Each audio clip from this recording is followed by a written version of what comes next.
De certeza que já lhe disseram que uma taça de vinho tinto ao jantar é quase um remédio para o coração. Pois bem, prepare-se, porque hoje vamos desmistificar essa crença popular e quebrá-la em pedaços. Vamos analisar se o álcool é, de facto, o melhor amigo dos seus vasos sanguíneos, ou se é apenas um dos truques de marketing mais perigosos na história da saúde pública. Fique conosco até ao fim deste vídeo e vai descobrir o que realmente acontece ao seu coração após cada taça saudável. E por que é que as pesquisas mais recentes estão a deixar os médicos de todo o mundo em estado de alerta. A propósito, acredita nos benefícios de pequenas doses de álcool? Escreva sim ou não nos comentários agora mesmo. No final do vídeo, veremos se a sua opinião mudou. Para entendermos a origem deste mito, precisamos de recuar até ao início da década de 90 do século passado. Foi nessa altura que o mundo ouviu falar do famoso paradoxo francês. A ideia era simples e muito aliciante. Reparem nos franceses. Eles consomem queijos gordos, patés, manteiga, ou seja, ingerem uma enorme quantidade de gorduras saturadas. No entanto, têm uma incidência de doenças cardiovasculares muito mais baixa comparativamente, por exemplo, aos americanos. Cientistas e jornalistas começaram a procurar a razão, e ela parecia óbvia, ou melhor, estava no copo. Os franceses bebem regularmente vinho tinto seco. Esta ideia era tão apelativa e conveniente que se espalhou pelo mundo em minutos, gerando décadas de equívocos e tornando-se uma ferramenta de marketing incrivelmente poderosa para vender álcool sob o disfarce de benefício para a saúde. Bom, vamos então aprofundar esta fascinante lenda do paradoxo francês. Imagine as manchetes da altura e as notícias na televisão. O segredo da saúde francesa desvendado. Beba vinho e viva mais. Soava como uma autorização, um passe livre, para aquela pequena indulgência diária, que, ainda por cima, era benéfica. Para muitos, tornou-se o pretexto perfeito. Por que é que se ia privar de um prazer que ainda por cima lhe protegia o coração? Esta ideia ficou profundamente enraizada na mente de milhões de pessoas. Era simples, fácil de entender, e claro, dizia às pessoas exatamente o que elas queriam ouvir. As empresas vinícolas, como é óbvio, ficaram extasiadas. As vendas de vinho tinto dispararam. O mito ganhou vida própria, alimentado por cada vez mais e mais provas. E poucas pessoas se questionavam se, por trás desta fachada apelativa, não se esconderiam outros fatores menos óbvios. Por exemplo, as especificidades da dieta mediterrânea em geral, o elevado nível de atividade física, ou até mesmo uma abordagem diferente em relação à vida e ao estresse. A comunidade científica, como é óbvio, não podia ficar de braços cruzados. Começaram logo a procurar ativamente aquele tal ingrediente mágico no vinho que, afinal, é o segredo da saúde dos franceses. E não demorou muito até que o encontrassem. Apresento-vos o resveratrol. É um antioxidante potentíssimo que se encontra na casca das uvas tintas. Em testes de laboratório, tanto em culturas de células como em animais, o resveratrol demonstrou resultados verdadeiramente espetaculares. Combatia a inflamação, protegia as células dos danos e, pasmem-se, até parecia abrandar o processo de envelhecimento. Parece mesmo o elixir da juventude, não é verdade? Rapidamente, toda a gente concluiu que este resveratrol, presente no vinho, era a tal bala de prata, que protegia o nosso coração e os vasos sanguíneos. E claro, a notícia espalhou-se de novo pelo mundo. Surgiram até suplementos alimentares com resveratrol. Parecia que o mistério tinha sido desvendado. Agora, qualquer pessoa podia aceder ao segredo da longevidade francesa, bastando beber um copo de vinho, ou então, tomar uma cápsula. Mas agora, vamos lá pôr os pés na terra e pegar numa calculadora. É aqui que a coisa fica séria. Sim, o resveratrol tem de facto propriedades benéficas, mas o ponto crucial é a quantidade. Os efeitos positivos que os cientistas observaram em laboratório só eram alcançados com doses altíssimas desta substância. Para obter a mesma dose de resveratrol a partir do vinho, a pessoa teria de beber várias centenas ou mesmo milhares de copos por dia. Consegue imaginar esta situação? Obviamente, com esta quantidade de vinho, qualquer efeito positivo seria completamente anulado pelo dano colossal da intoxicação alcoólica. A quantidade de resveratrol num único copo de vinho tinto é insignificante e não tem capacidade para produzir qualquer efeito terapêutico relevante no corpo humano. Por esta razão, toda a teoria da ação mágica do vinho devido ao resveratrol desmorona-se como um castelo de cartas, assim que se verificam os números. Certo, o resveratrol é um ponto assente, dirão vocês. Mas não existiam estudos que mostravam que quem bebe moderadamente vive mais tempo e fica menos doente do que quem é abstêmio total. E vocês têm toda a razão. Essas investigações existiram mesmo, e os seus resultados deram origem à chamada curva em forma de J. Vamos imaginar um gráfico. No eixo horizontal, temos a quantidade de álcool consumida, e no eixo vertical, o risco de doenças cardiovasculares ou de morte. A curva neste gráfico assemelha-se à letra J maiúscula. No lado esquerdo, no ponto zero, ou seja, para quem não bebe, o risco é relativamente alto. Depois, à medida que a dose aumenta para 1 ou 2 porções por dia, a curva desce, o risco diminui. É esta a tal zona de benefício. No entanto, a partir desse ponto, com um maior aumento da dose, a curva dispara subitamente para cima. O risco de doença e morte começa a crescer rapidamente. Esta curva foi extremamente convincente e serviu durante décadas como o principal pilar científico da teoria dos benefícios do consumo moderado. Esta curva em J em particular foi a origem das recomendações de certas associações médicas sobre quantidades de álcool consideradas aceitáveis ou, pasme-se, até saudáveis. Um copo de vinho para a mulher, 2 para o homem. Este era um refrão que se repetia vezes sem conta, até ser aceite como uma verdade inquestionável. As pessoas aceitaram esta ideia de braços abertos. Afinal, não exigia que se deixasse de beber por completo, mas sim que se abraçasse uma cultura de consumo responsável e moderado. Era uma solução conveniente, tanto para os médicos como para os pacientes. Para o clínico, era muito mais fácil dizer: beba só um copo, do que iniciar uma longa e penosa discussão sobre a abstinência total. E os pacientes, por sua vez, sentiam que estavam a fazer algo benéfico para a sua saúde, sem terem de abdicar de um prazer já enraizado.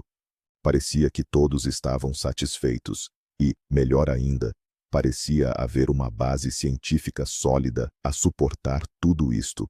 Mas, como é comum acontecer no meio científico, o diabo estava nos pormenores. E nesses pormenores, durante muito tempo, preferiu-se fazer vista grossa. Vamos agora ao principal ponto desta revelação. Afinal, por que é que em estudos antigos se via que os abstêmios, as pessoas que não bebiam, tinham um risco de saúde maior do que aqueles que bebiam um bocadinho? Uma análise moderna e muito mais rigorosa desses trabalhos revelou um erro sistêmico enorme. Isto chama-se o viés do abstêmio, ou, mais precisamente, a falácia dos ex-bebedores. O problema é que o grupo dos abstinentes incluía toda a gente que não tinha ingerido álcool no momento da entrevista. Mas quem eram estas pessoas? Muitos deles tinham parado de beber por causa de problemas de saúde graves que já tinham. Vejamos o exemplo. Alguém que sofria de alcoolismo, desenvolveu cirrose hepática, problemas cardíacos, e o médico proibiu-lhe categoricamente o álcool. Formalmente, no momento do estudo, ele é um abstêmio, mas a sua saúde já está profundamente minada por anos de vício. Eram estes abstinentes doentes que estavam a ser comparados com pessoas saudáveis e socialmente ativas, que podiam perfeitamente beber um copo de vinho ao jantar.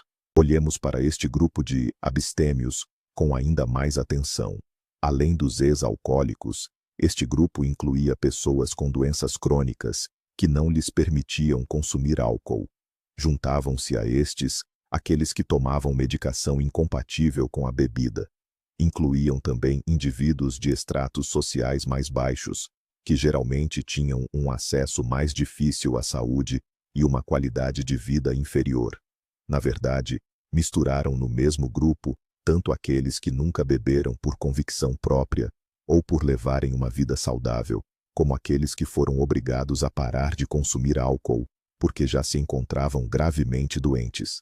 É claro que, comparados com este grupo de abstêmios doentes, os bebedores moderados, que ainda não tinham manifestado problemas sérios, pareciam muito mais saudáveis. Isto é como se comparássemos os resultados de uma corrida entre um grupo de atletas profissionais e um grupo de pacientes de hospital, e depois concluíssemos que o treino moderado é mais benéfico do que a falta total de exercício. Mas ao fazer isso, estaríamos a ignorar o facto de que o segundo grupo não treina simplesmente porque não consegue. Quando os cientistas realizaram novos estudos, e desta vez corrigiram esse erro, toda a magia da curva em forma de J desapareceu por completo. Passaram a comparar os que bebiam moderadamente, não com a totalidade dos abstinentes, aquele grupo misto de pessoas, mas apenas com quem nunca bebeu na vida e não tem doenças crônicas graves. E o que é que descobriram? Descobriram que, afinal, não existe nenhuma zona de benefício para a saúde. O gráfico de risco transformou-se, deixou de ser uma curva em forma de J e passou a ser uma linha reta que sobe a partir do zero. Ou seja, mesmo doses mínimas de álcool já aumentam os riscos para a saúde. Quanto mais a pessoa bebe, maior é o risco. Consumo zero significa risco mínimo. Esta conclusão derrubou completamente as velhas crenças e demonstrou como os dados anteriores eram incorretos. O mito que perdurou durante décadas estava, na verdade, construído sobre areia, com base num erro estatístico. Isto foi uma verdadeira revolução na cardiologia e na toxicologia. Nos últimos anos, a genética veio dar uma ajuda preciosa aos cientistas. Surgiram os chamados estudos de randomização mendeliana. O nome é complicado, mas a ideia principal é bastante simples. Existem pessoas que, por razões genéticas, têm uma dificuldade maior em processar o álcool. Mesmo que bebam pouquíssimo, sentem-se logo mal. Por causa disso, ou não bebem álcool de todo, ou bebem quantidades mínimas durante a vida. Esta característica é algo que lhes foi dado pela natureza, não é por causa de doenças, nem por pressão social. Estas pessoas são o grupo de controlo ideal de abstêmios para toda a vida. Ao compararmos a saúde delas com a saúde das pessoas que não têm esta característica genética, os cientistas conseguem isolar e ver o efeito puro do álcool. Assim, eliminam toda a confusão causada pelo estilo de vida, pela dieta ou pelo estatuto social. Ora, os resultados destes estudos genéticos foram claros, unânimes, e demoliram por completo o mito de que o álcool moderado poderia ser benéfico. Eles confirmaram: qualquer dose de álcool, seja ela qual for, está ligada ao aumento da tensão arterial e a um risco maior de desenvolver doenças cardiovasculares. Deixemos agora a parte da estatística e vamos focar-nos nos mecanismos concretos. Afinal, o que é que o álcool faz, exatamente, ao nosso coração e aos nossos vasos sanguíneos? Comecemos pela tensão arterial. Se calhar, já reparou que, depois de beber um bocadinho, os vasos dilatam, sente aquele calorzinho, e a tensão até pode descer um pouco. Isto dá-nos uma sensação de relaxamento, que é, na verdade, enganadora. Mas atenção, esta é apenas a primeira fase. A seguir, vem inevitavelmente a segunda. O corpo, tentando compensar este efeito de dilatação, provoca o espasmo dos vasos. Eles contraem-se, e muitas vezes, com mais força do que estavam antes. O nosso coração tem de fazer um esforço muito maior para conseguir empurrar o sangue por estes canais apertados.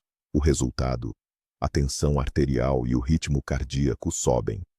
Basicamente, cada vez que bebe álcool, é como se fosse um abanão para o seu sistema circulatório, uma verdadeira prova de esforço, um desgaste. Se isto acontece com frequência, os vasos perdem a sua elasticidade e a pressão alta torna-se crônica. É assim que se desenvolve a hipertensão, um dos principais fatores de risco para infartes e AVCs. Agora, vamos abordar o ritmo do nosso coração. Existe o que se chama de Síndrome do Coração Festeiro, ou Holiday Heart Syndrome. Atenção, este não é um termo romântico, mas sim um diagnóstico médico perfeitamente oficial. Esta síndrome descreve a ocorrência de distúrbios do ritmo cardíaco, na maioria das vezes, a fibrilação auricular, que ocorrem depois da ingestão de álcool, em pessoas que até então nunca tinham tido problemas de coração. Mas por que é que isto acontece? O álcool e os produtos que resultam da sua metabolização, em particular, o acetaldeído, funcionam como toxinas para as células do nosso músculo cardíaco. Isto inclui, claro, as células responsáveis pela condução do impulso elétrico. O álcool desregula o equilíbrio dos eletrólitos essenciais, como o potássio e o magnésio, que são absolutamente fundamentais para o bom funcionamento do coração. E, por exemplo, o resultado disto é que o sistema elétrico do coração começa a falhar.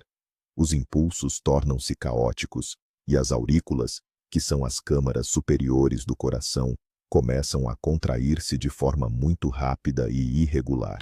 Este é, precisamente, o quadro da fibrilação auricular, uma condição que aumenta drasticamente o risco de formação de coágulos sanguíneos e, consequentemente, o risco de desenvolver um acidente vascular cerebral, o chamado AVC isquêmico.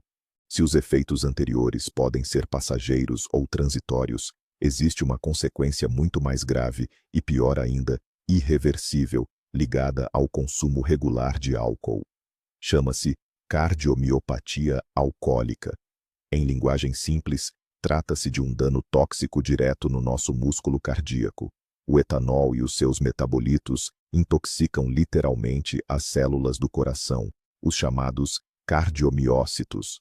Eles danificam a sua estrutura, perturbam a produção de energia e a síntese das proteínas necessárias. Como resultado, as fibras musculares do coração enfraquecem, ficam mais finas e dilatam-se. O coração aumenta de tamanho, transformando-se numa espécie de saco flácido que já não consegue bombear o sangue de forma eficaz.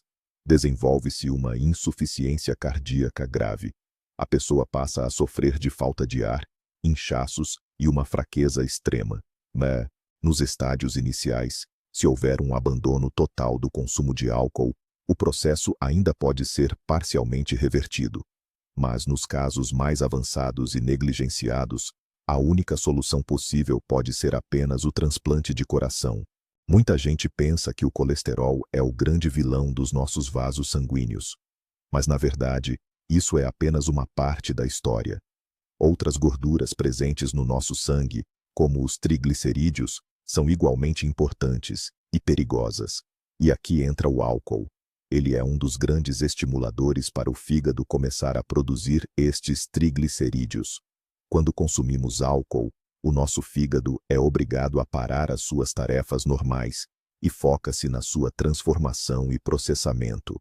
Ora, um dos subprodutos deste processo metabólico é a síntese de triglicerídeos e, consequentemente, os seus níveis no sangue disparam. Níveis elevados de triglicerídeos são um fator de risco comprovado para o desenvolvimento da aterosclerose. A aterosclerose, lembre-se, é a tal formação das famosas placas que se agarram às paredes das artérias. Ou seja, quando alguém bebe o famoso copinho de vinho para limpar as artérias, está, na verdade, a acelerar o processo que leva à sua obstrução e entupimento. O paradoxo está aí. Na tentativa de proteger os vasos através de um método mítico e popular, acabamos por causar-lhes um dano real, através de um mecanismo biológico que é totalmente comprovado pela ciência. E o que dizer daquela velha ideia de que bebidas espirituosas, como a vodka ou o conhaque, servem para limpar as artérias? Este é um mito muito popular, especialmente aqui na nossa região. As pessoas acreditam que o álcool forte consegue dissolver as placas de colesterol, tal como ele dissolve a gordura numa frigideira. Atenção! Isto é uma crença totalmente errada e, acima de tudo, muito perigosa. Na realidade, o álcool não tem o poder de dissolver as placas ateroscleróticas que já se formaram. Pelo contrário, ele danifica o revestimento interno dos vasos sanguíneos, aquilo que chamamos de endotélio. O endotélio é uma camada finíssima de células que protege a parede dos seus vasos. O álcool atua ali como um verdadeiro solvente, causando microlesões e inflamação. É precisamente nestes locais danificados que as novas placas de colesterol se começam a formar, e com ainda mais força. Ou seja, ao tentar limpar os vasos, está na verdade a criar o ambiente ideal para que a aterosclerose progrida muito mais rapidamente. É o mesmo que tentar remover ferrugem de um metal usando um ácido que, em vez de limpar, o vai corroer ainda mais. Ora, mas o álcool não afina o sangue. Isso não é bom. De facto, o álcool pode diminuir ligeiramente a coagulação sanguínea, pois mexe com as plaquetas, e, em teoria, isso até podia reduzir o risco de se formarem coágulos. Foi exatamente neste efeito que se baseou parte do mito sobre os seus benefícios. No entanto, este efeito é muito fraco e imprevisível. E o mais importante, este pequeno benefício é largamente ultrapassado por todas aquelas consequências negativas que já discutimos.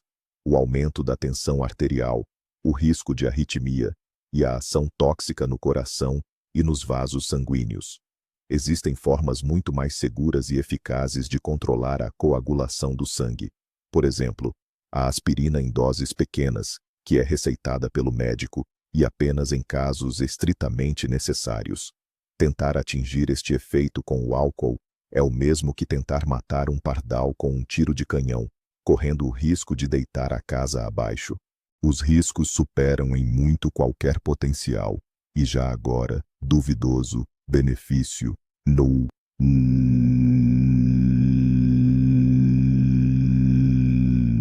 Olhemos para isto numa perspectiva mais abrangente. O nosso sistema cardiovascular, como sabemos, não vive isolado, não existe num vácuo. O álcool é, na verdade, um veneno sistêmico que ataca o corpo inteiro. Destrói o fígado, que tem um papel crucial no metabolismo das gorduras e do colesterol. Afeta o pâncreas, o que pode levar à diabetes. E a diabetes é, como sabemos, uma das grandes inimigas dos nossos vasos sanguíneos. Ataca o sistema nervoso, que é o responsável por regular o ritmo cardíaco e o tônus dos vasos. É um agente cancerígeno comprovado, aumentando o risco de desenvolver cancro na boca, na laringe, no esôfago, no fígado, no intestino e na mama. Falar de um suposto ou mítico benefício para o coração, ignorando todo este dano colossal e comprovado em todos os outros órgãos e sistemas, é, no mínimo, insensato. Não podemos tratar uma coisa, estragando e prejudicando tudo o resto. Uma abordagem completa e integrada da nossa saúde não deixa ao álcool a mínima hipótese de justificação. Muitas pessoas se enganam ao pensar que estão a escolher uma bebida alcoólica mais saudável. Por exemplo, o vinho tinto seco parece-lhes mais benéfico do que a vodka, e a cerveja, por sua vez, mais inofensiva do que o vinho. Contudo, para o nosso organismo, em termos de prejuízo, a diferença é praticamente nula.